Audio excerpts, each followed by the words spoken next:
Yeah, good morning. It's Andy Gorelow, incident meteorologist for the coffee pot incident, here with your weather update.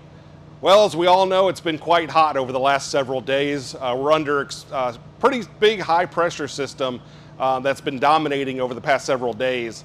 That's expected to stick around for the next couple of days, and with that we've been seeing some very hot temperatures for this time of year, generally about 10 to 15 degrees above normal for where we should be, which puts us actually in a heat advisory for the entire area, including Three Rivers.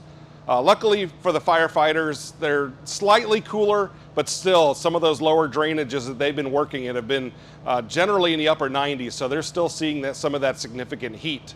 As we go into the next couple of days, like I mentioned, it's still going to be hot, it's still dry, but luckily we have not seen a lot of wind.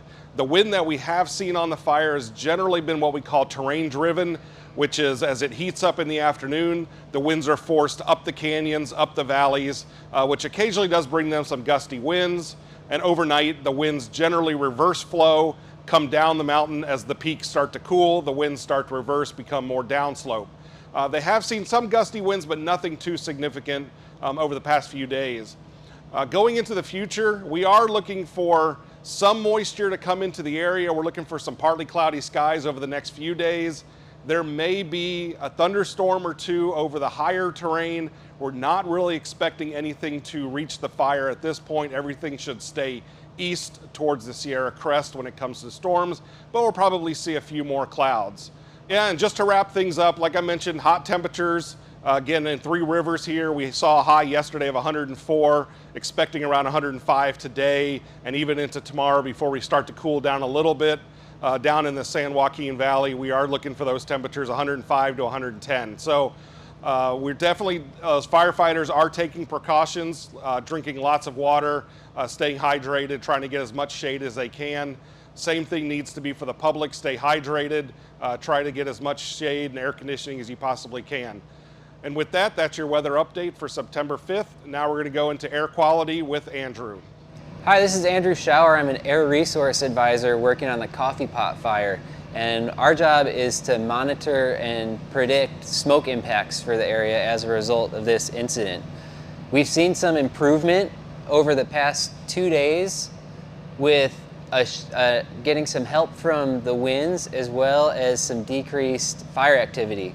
So the last time we gave a video update, we are seeing a whole lot of oranges and reds near the fire with moderate levels extending further to the north.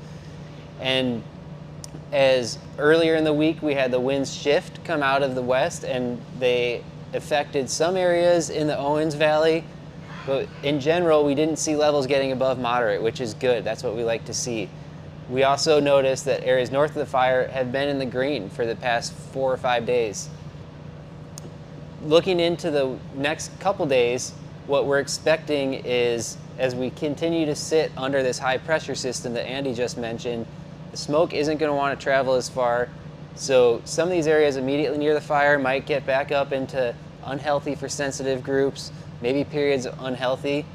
But with the fire producing more smoke overall right now than it had been over the past week, we're not expecting to see anything getting into the very unhealthy to hazardous levels like we saw last week.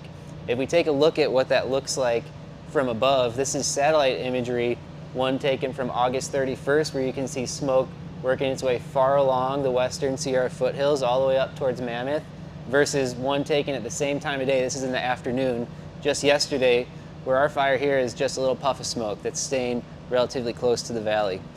So we're expecting this trend to continue into the weekend as that low pressure system moves in that Andy mentioned.